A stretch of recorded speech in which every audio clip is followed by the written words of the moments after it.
Amen.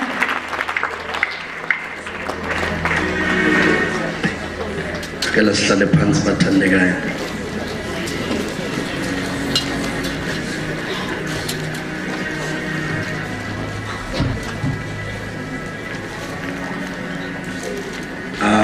Angibingelele phakathi kwethu ingelosi yalendlu ubaba umpostoli Usithole, and the Zipporah that stands next to him, umama uProfet Usithole. Ngibingelele ubaba umpostoli Nyandeni, the Joseph that is called to Dokotela umpostoli umama Nyandeni. Ngibingelele leadership yonke Intshukumo. Ngibingelele i-fivefold ministry ekhona phakathi kwethu. Kakhulukazi ngibingelele amadoda nabesifazane abaqashwa kule nsimbi ekuseni lingakaphumi ilanga. Ngiyababingelela egameni likaJesu. Abanye bethu sifike la ensimini emini, abanye sifike selizoshona ilanga, kodwa kunamadoda nabesifazane abaqashwa ekuseni. So sababingelela kakhulu egameni lenkosi uJesu. Ngicela ke sishaye izandla, sishayele izinceku lesilokazi sikaNkulunkulu.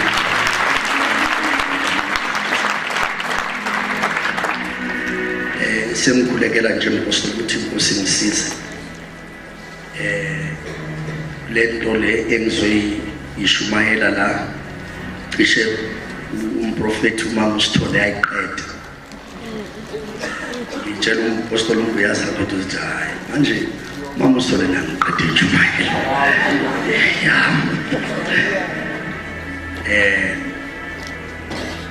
Ngicela ukuxolisa number 1 for 2 things. The first one is that my approach to scripture is a detailed one. Usho ukuthi umuntu othanda ukuchaza. Ngichaza into ngingakahambi ukungena kuyo. Kodwa isikhathi ngeke singivumele ukwenza lokho. Number 2, angixolise nje ukuthi lento le ela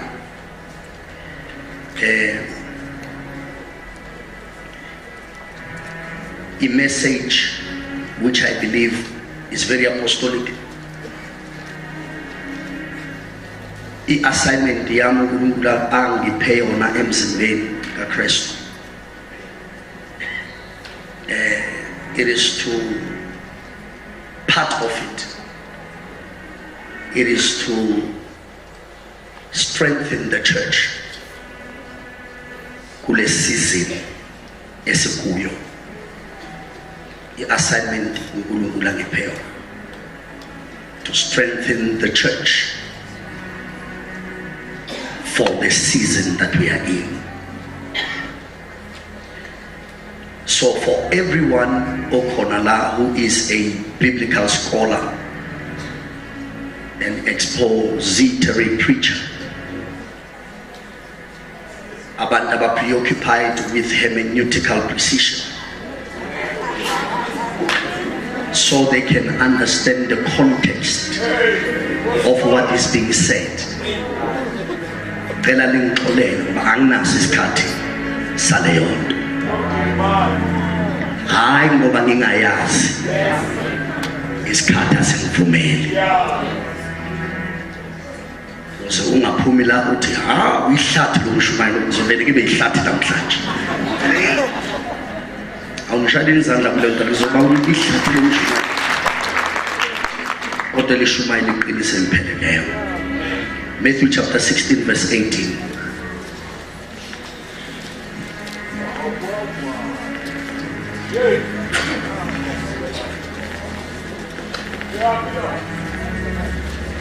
Cela mfundisi uNkulunkulu uyiphathe kahle. Futhi ungasondeli kimi ngoba ngeke ngikunike imic. Matthew chapter 16 verse 18. Verse 18. Yes. Nami ke ngithi kuwe wena unguPetro phezu kwalelidwala ngiyakulakha ibandla lami amasango eHadesi awayikwanehlula. Can you pin the foot? Same verse. Nami ke ngithi kuwe wena unguPetro phezu kwalelidwala ngiyakulakha ibandla lami amasango eHadesi awayikulahlula. Baba, izwi lakho leli, izwi lakho linguwe, izwi lakho lingamandla, izwi lakho liyaphila. Ngenqaba ukunika kuba ukuhlakanipha, ngenqaba ukunika ekwazini ukulishumayela izwi lakho, ngincika kuwe moya ingcwele kaNkulunkulu, that will use me for your glory today. In the name of Jesus, somebody say amen. Let me give a title to this message, the 6 metaphors of a church. The 6 metaphors of the church. uJesu nayikhuluma nabafundi bakhe, the answer that was given by uPetro came as a result of the question he asked, abantu bathi ngubani? And they began to give him answers. Some say you are Jeremiah, some say you are Elijah, some say you are one of the prophets. Abesebuza uJesu ukuthi nina ke nihamba nami nithi ngingubani? And uPetro then says, you are the Christ, the Son of the living God. Ukusho by revelation, eyambulelwa umoya ongcwele. But if you check, you realize this is not the first instance Jesus is called the Christ. If you go back to the book of Mark, you realize ukuthi bathi simtholile uKristu.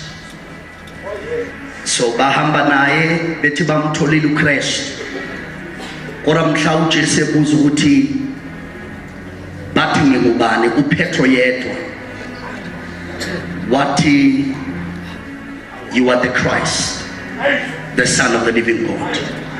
Bambi into embili, kukhona knowledge ye information, kune knowledge ye revelation. Ngesikhathi behamba naye eqaleni babe ne information ngaye, kodwa as they journeyed with him, Peter had revelation. Ngoba akukho enough ukuba ne info ukungabi ne revelation. Baningi abantu who go and theologians who study the Bible bane information about God, but abanayo a revelation about God. They read the Bible, they study the Bible.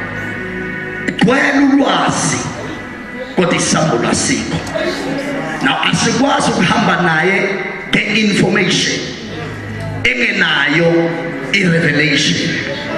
Yinhle information, kodwa kumele sithole i-revelation phakathi kwe-information.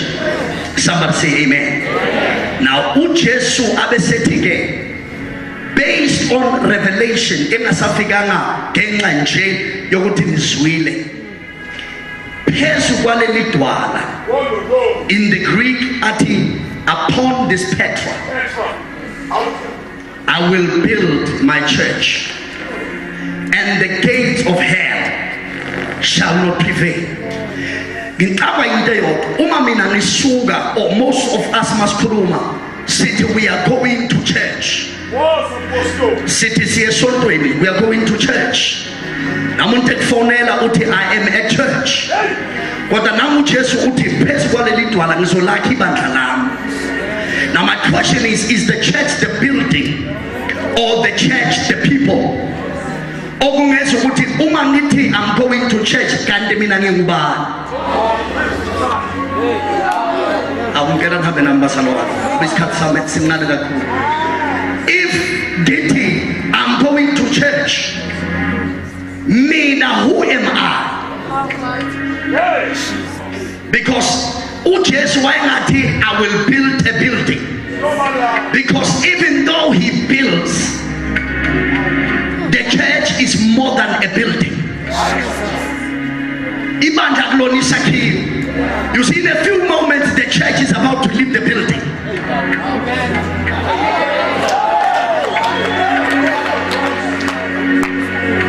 Ngoba sibandla nje, we are not the building. We are the church, the ecclesia, the called out ones. Ababizwe othize wabenza njengaye ukuze la bekhona bafane naye. That's what the church means. By the way, can I tell you what the church is not a religious word. Yeah? The word ecclesia is not a religious word. It is not a religious word. It is a word that was used during this time as a Roman Empire. So the concept yokuya esotwe has caused us to misrepresent who we are. Church is the building and the church is us. So that none of my the church is present. Now umujeseti is olaki bandalami agakhulumi ngesakhiwo ukhuluma ngebandla eziyithi abesethi amasange hadisi awakwazi kuhlula leli bandla. Now let me tell you what uma ethi amasange hadisi awayhlula. Check, gates are not mobile, gates are stationary. Ama gates awahambi amasangamile, which means it is not hell that is attacking the church, but it is the church that is going to the gates of hell. Masasifika khona awasehluli ngoba lithi iBhayibheli usinikeze okhiye, which means every door of hell sinokhiya bokuvula. uJesu zange athatha ukhiya owodwa, wathatha ihluthulelo ngoba miningi iminyango ekumele sivule njengebandla. So nanoba ikuphi la sikhona, we have the key to open. I don't have time to explain the different keys that are in the Bible. You see, prayer is a key, giving is a key, honor is a key. Kukunokhi abahlukile abavula iminyango ehlukile. Uthi uJesu anibona abantu abadefendayo, kodwa nina you are offenders not defenders. Ngoba amasango awezi kithi kodwa iphine siya emasangweni. Masesifika khona emasangweni ayazazi amasango ukuthi zoba awakwazi ukusehlula. Now bamba quickly. Now leli bandla uJesu nasi izinto quickly ayisho.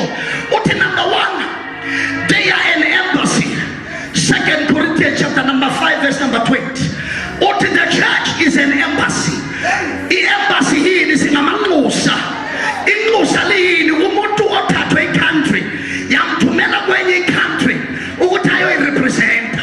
Now when you get to another country, you don't live by the rules of the country, because when impilo yakho, it is governed from where you come from. So uthi Jesu nisezweni kodwa anibona bezwe ngoba ningamanxusa ezweni. Number 2, inxusa is not responsible for his upkeep. Alikho inxusa elibhala incwadi lihambe litele ngoba inxusa umbuso uyazi ukuthi inxusa lifunani. So thina si-responsibility ye-embassy yasezulwini. Number 3, i-economy yenxusa ayi-affectwa i-country yahlala kuyo.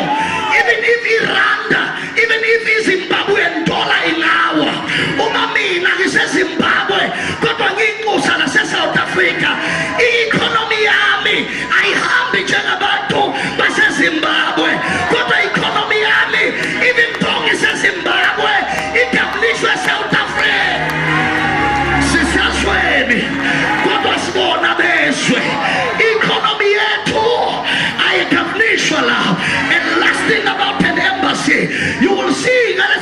a struggle.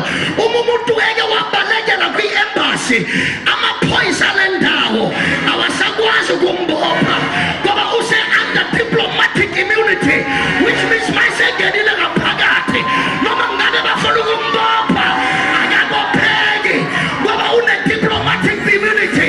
Kungenzeka unekala kodwa ngoba usengene kwi-embassy noma enekala abanamandla okumbopha. We are in an embassy noma singakhona izinto sine-diplomatic immunity. Kukhona izinto esingakwazi ukusiphinda.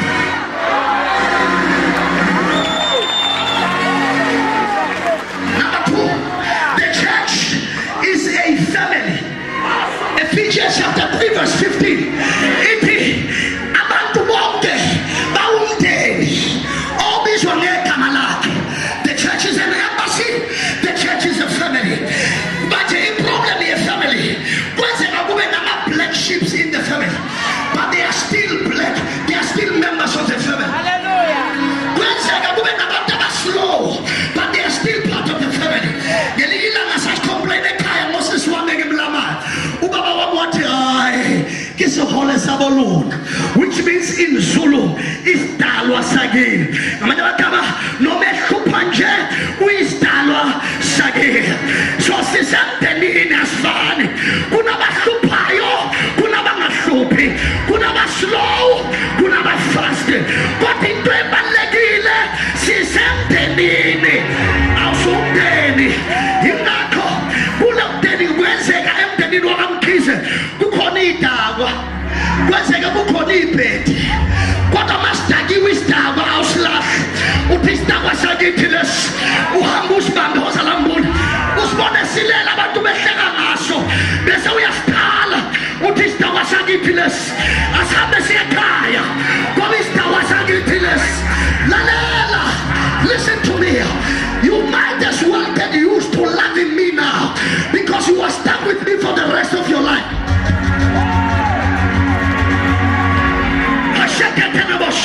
That is why uNkulunkulu esindisa abantu akabasindisanga ngamakhala, akabasindisanga ngendlebe, akabasindisanga nge-skin complexion ngoba bekenzeka ama-yellow bone asikhuphe ndawonye, ama-brown bone asikhuphe ndawonye.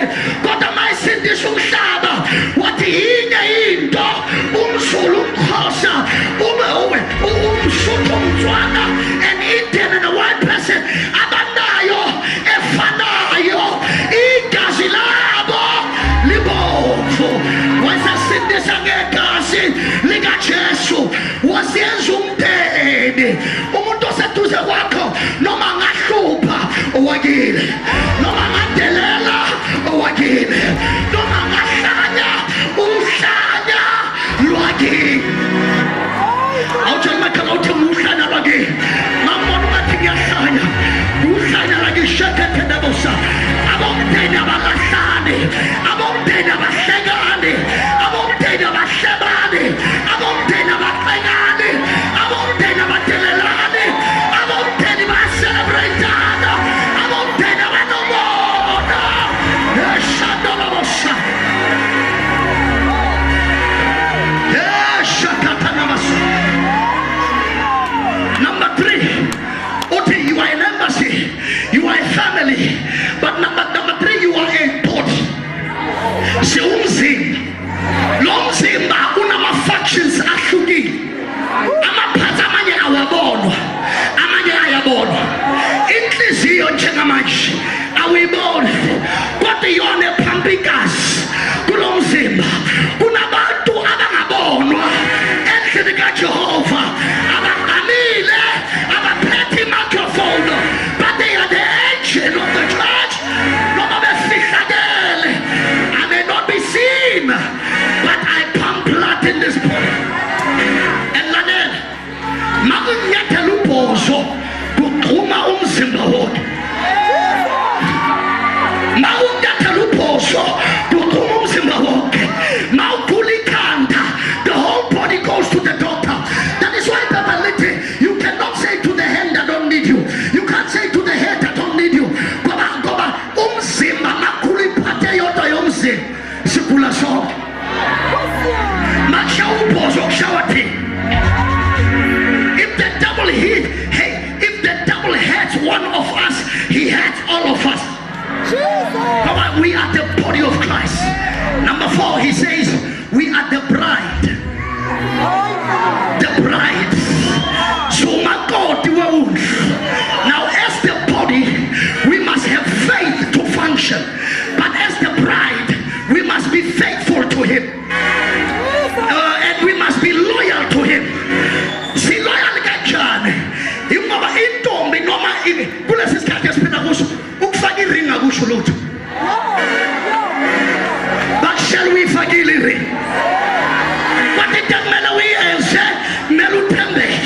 is the light. Uti, you are the light of the world. A city on a hill cannot be hidden.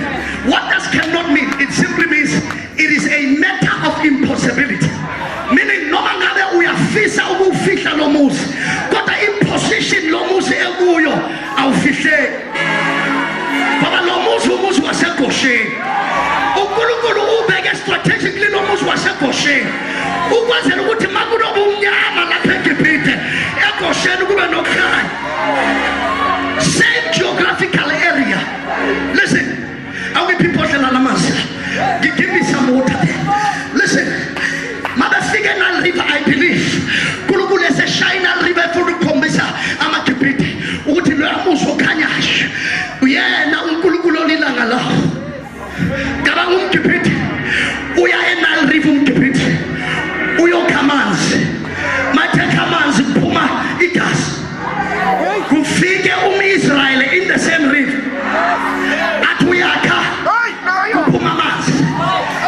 Kipiti Pumikas. Israel Pumamas. Same resource.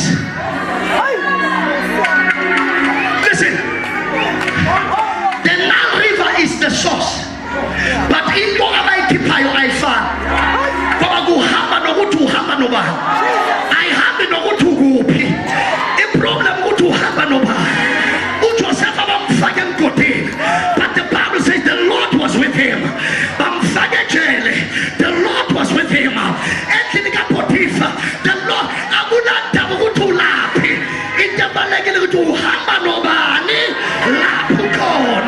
I was happy so. We walk with Jesus, the Son of the living God, the bright and morning star, the lily of the valley. He's the one that was, the one that is, the one that is to come. And our responsibility is to show forth the light of Christ. Let's stand on our feet and pray.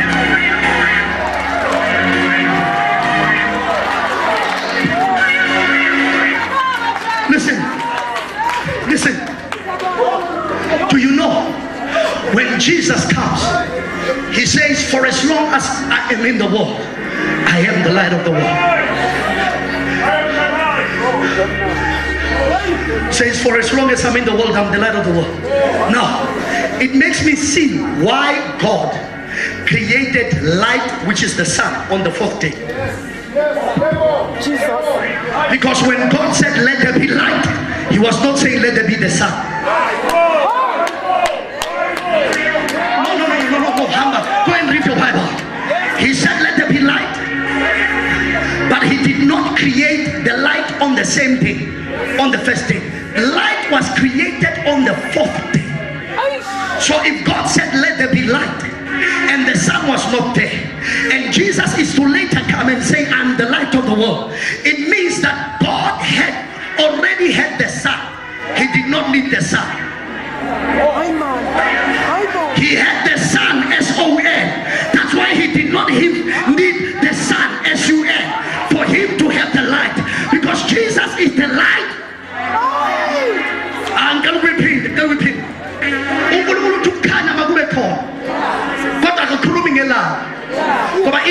Created on the fourth day. When he said let there be light, he called light day. He said this light I call day, and darkness I call night. Listen, on the fourth day he then created the sun and the moon and the stars. Later he created the greater light, which is the sun, to rule the day, which is the light.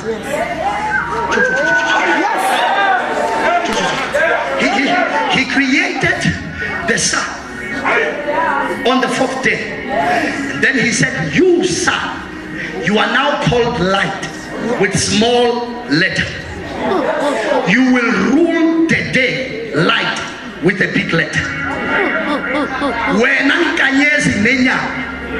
You will rule the night, which is called darkness. But check in the Malagida why he says we are the light of the world. Whether it's day or night, light has to rule.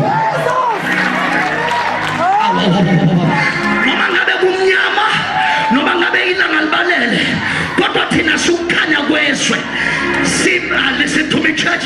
We rule when it's daylight.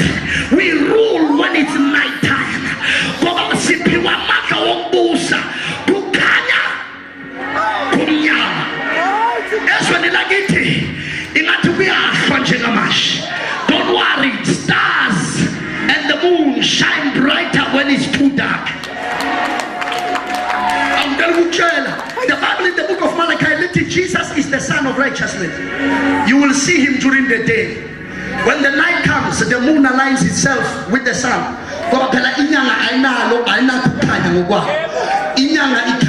Aligned with the sun. And the church is the moon. When the church is aligned with Jesus, the light,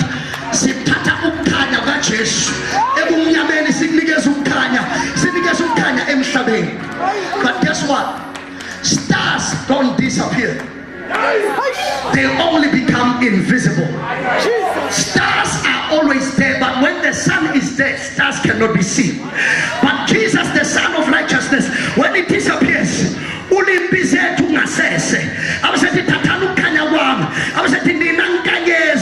it is time for you to shine.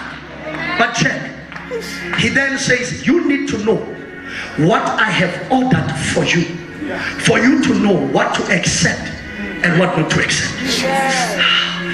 Man was ukuthi nginenzeleni njengebandla la ukuze ningangeni kumayini ezayo kini.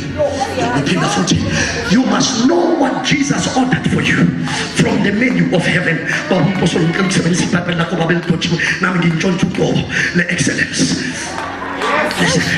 Listen. The menu for what I've ordered for you is nowhere else but in this book. So if anything comes on your table in a plate which is not here, reject it.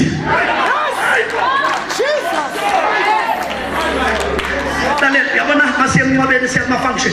Angithi bayaphakelwa abantu asengiqedile bazalwa uyakithi bayaphakelwa abantu abanye bafika kulama VIP tables bese bethi baba siphakela uthi nomcela potato salad ne-chicken omunye order into order but uthole lo uthatha i-order kuseyena olethe plate la etafuleni. So lo olethe plate akazi ubani o-order uvela thatha iplate alethe kunoma ubani opho lo osetafuleni i-duty yakhe uthi mayinikeza iplate I'll check. I said, this is not for me. I said, listen, plate. Listen to me. You must know what God has ordered for you in this book. Now to Satan and let it depression we beg. But not my plate. Now to Satan and let it discouragement we beg. But not my order. I to let it do this is not my order. Who think is Cadillac medicine to listen plate to call. Maximum Gula said to Gula as to listen plate. Because he said by the stripes of Christ we were healed. Nothing in poverty. Said the poverty is among. God, this is not what we ordered. He said he became poor so that we may be rich. So listen in place.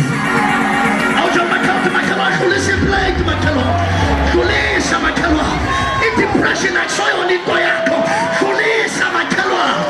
Witchcraft is not your portion. Is not your portion. Suicide is not your portion.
Your order.